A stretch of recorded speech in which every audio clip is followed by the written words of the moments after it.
All right, so you ready to get into some baseball? Always. I figured. All right, so anyone who follows the Yankees knows that their offseason has been, well, eventful. Lots of new faces, you know? Yeah, pretty big shakeup. We're going to take a deep dive today into these new acquisitions. We're going to be using this article from baseballmusings.com. They always have some smart takes on the Yankees' Oh, moves. yeah, definitely. They always have the numbers to back it up, too. Exactly.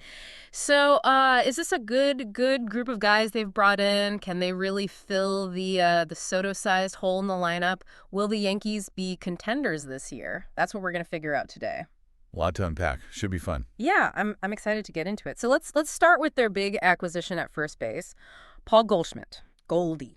Former MVP, of course, but Baseball Musings points out that his performance has dipped in the past few seasons. His fWAR was a stellar 6.8 back in 2022, but has dropped to 3.4 and then 1.1 in the last 2 years. For folks who might not be as familiar with these kind of stats, fWAR or wins above replacement basically tells you how many more wins a player contributes compared to a readily available replacement level player. Yeah, it's a great way to measure a player's overall value to the team. Higher number is better, obviously. Right. So the Yankees are hoping he can at least get back to that 2023 level, but is that realistic? He's turning 35 this year. It's definitely a gamble, for sure. Seems like a gamble. But I think they might be banking on, well, I think they're looking at Goldschmidt's, his underlying skills, Yeah. rather than just the overall fWAR number. He's still a very disciplined hitter. Mm-hmm. And those skills tend to age better than, say, raw power or speed. Yeah, that's true. That's a good point. It's not always up the flashy stats, right? Right. But speaking of flashy, let's talk about Cody Bellinger in center field. He's got that superstar potential, and now he's coming into Yankee Stadium, notorious hitters park. Oh, yeah. You know? Bellinger is I think he's the wild card in all this, wouldn't you say? Absolutely, yeah. Remember that season he had back at age 23? Oh, yeah? Won the MVP? Yeah. He hasn't been able to consistently replicate that, but a lot of it has been due to injuries. Yeah, I was going to say, injuries have really plagued him. If he can stay healthy, and I know that's a big if, Big if. Yankee Stadium could be the perfect place for him to rediscover his power. Just think about it. Oh. A lefty hitter like Bellinger launching balls into that short right field porch. Oh, yeah. It could be a home run derby every night. It really could. I'm already picturing it. And the article even mentions that Bellinger had the flexibility to play first base if Goldschmidt doesn't pan out. So Yeah. they've got options there. Yeah. That's flexibility is really crucial in today's game. You need to be able to adjust your lineup on the fly. You know, Since... injuries, slumps, even just matchups against certain pitchers. Oh, absolutely. You got to be prepared for anything. Now, the article also touches on Alex Jackson, who's coming in as the backup catcher. He's not really a household name, is he? Not really known for his hitting, that's for sure. Yeah. But where Jackson excels is on the defensive side. And for a catcher, Mm-hmm. that can be incredibly valuable, even more so than offensive production. Hold on. More valuable than hitting. Really? Explain that to me. Well, think about a catcher's role. They're basically the quarterback of the defense. Right. Calling the game, framing pitches, controlling the running game, Right. blocking balls in the dirt. Yeah, they do a lot. A good defensive catcher can steal strikes for his pitchers, prevent those wild pitches, shut down opposing base runners. Those are huge contributions that, they don't always show up in the box score, but they can absolutely swing the momentum of a game. Okay, I see what you mean. It's like a hidden weapon behind the plate, quietly making a huge impact. All right, let's shift gears and talk about the pitching staff, where the Yankees also made some significant additions, starting with Max Fried. Mm-hmm. Fried is interesting because he's not a flamethrower. He doesn't rack up a ton of strikeouts, but he's incredibly effective at preventing runs. And the article notes that the Yankees are essentially paying for his declining years. Yeah. He's already 31. Which is, not young for a pitcher. So they're hoping for a few more good years out of him. What makes them think he can still be effective? Well, Fried's success is built on his ability to limit walks and home runs. Okay. And those are actually skills that tend to age well. Okay. Interesting. They rely more on control, command, pitching IQ than just pure velocity. Yeah, makes sense. And in a league where home runs are flying out of the park at record rates, Yeah. a pitcher like Fried, who can keep the ball in the yard, becomes even more valuable. Oh, for sure. Yeah. All right, I'm starting to see their strategy here. They're going for a more contact-oriented approach, relying on their defense to make plays behind their pitchers? Yeah, I think that's a fair assessment. Now, speaking of preventing runs, let's talk about their new closer, Devin Williams. This guy has been absolutely lights out. Oh, yeah, he's been dominant. The article says that over the past 3 seasons, Williams has the lowest ERA among all relievers in the majors. Yeah, 1.66 ERA across 3 seasons. Wow. Lowest in the majors among all pitchers with at least 140 innings pitched. He's been virtually untouchable. Yeah.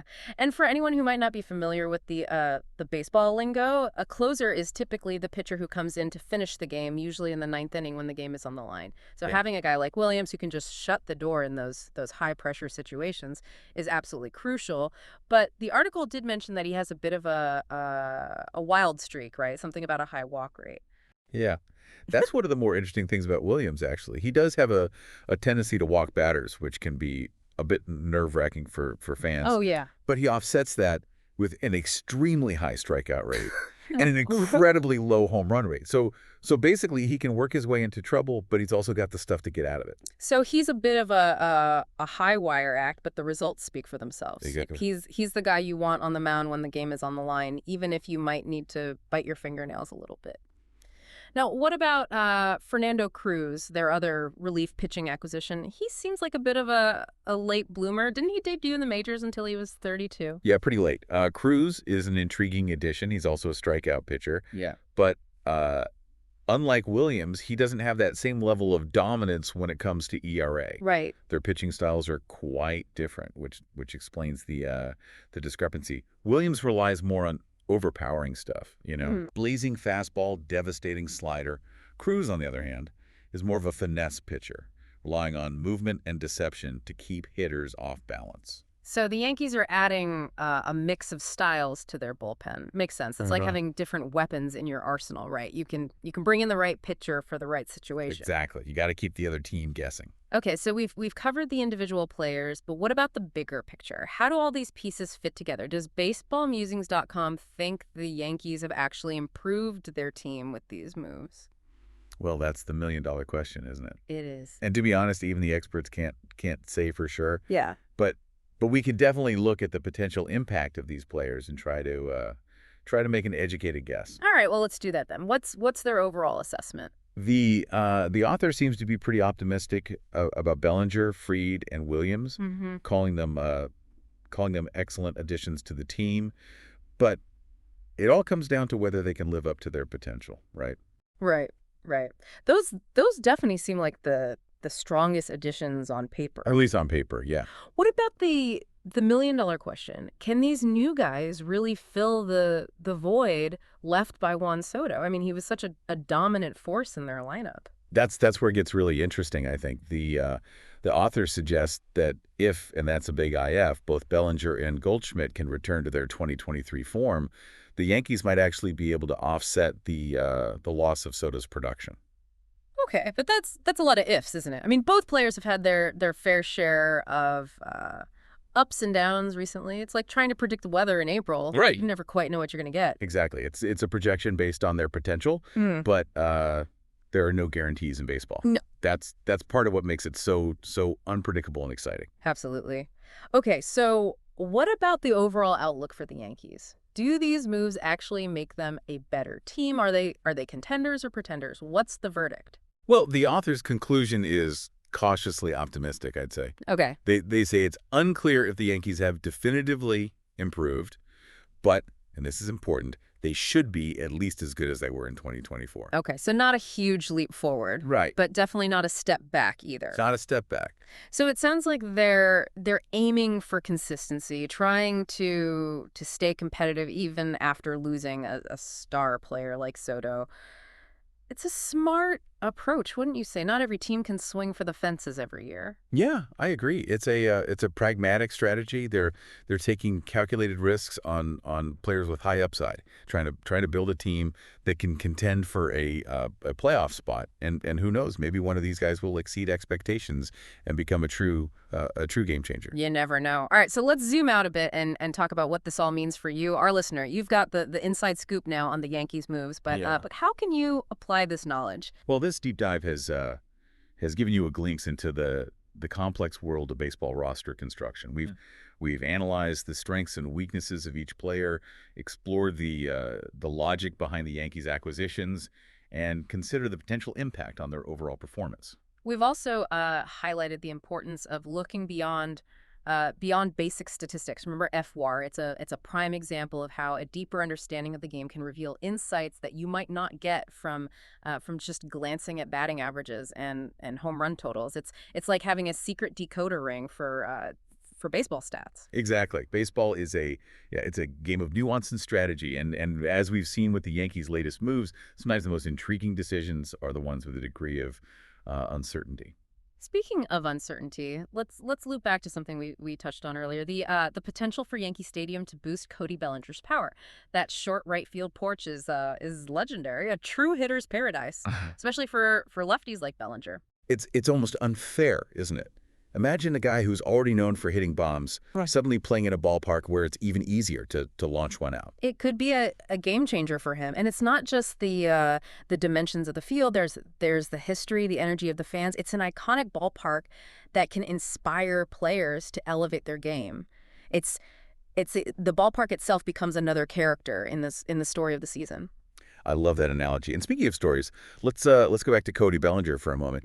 His career trajectory is fascinating. It really is. He bursts onto the scene with that incredible season at 23, wins the MVP, and then battles injuries, struggles to recapture that early magic. It's a classic tale of potential met with adversity, and now he's got this fresh start in New York. It's almost like a second act in his career. Yeah, it really is. It raises an important question though. Can he return to his peak form? Right.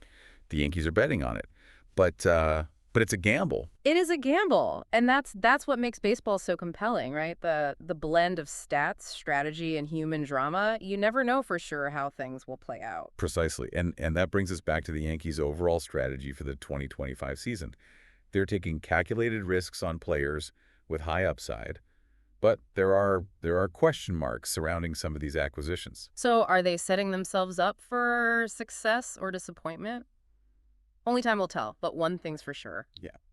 It's going to be a fascinating season to watch unfold. Now, before we wrap up, I want to turn it over to you, our listener. We've gone deep on the Yankees' moves, but what are your thoughts? Do these moves make sense to you? What else would you want to know? Yeah, like are there any hidden gems in their farm system? Right. Any young prospects who could really shake things up this year? That's a great point. Or maybe you're thinking about the manager and how he plans to actually use all these new pieces. Right. What's the overall strategy got to be? Exactly. There's always more to explore. We encourage you to keep digging, read more articles, dive into those stats, and of course, watch the games. Yeah, that's where the magic happens, right? On the field. Absolutely. The beauty of baseball is that it's a living, breathing thing, Always evolving. We can analyze, we can predict all we want, but ultimately the game itself will have the final say. That's why we love it though, right? Couldn't have said it better myself. The unpredictability, the drama, those moments of pure brilliance. You just never know what's going to happen. Thanks for joining us on this deep dive into the New York Yankees 2025 roster. We hope you gained some valuable insights, maybe spark some new ideas for your own analysis. Keep those baseball caps on, folks. Yeah. And those minds engaged. We'll be back soon with another exciting deep dive into the world of sports. Until then, keep swinging for the fences. Look, swinging.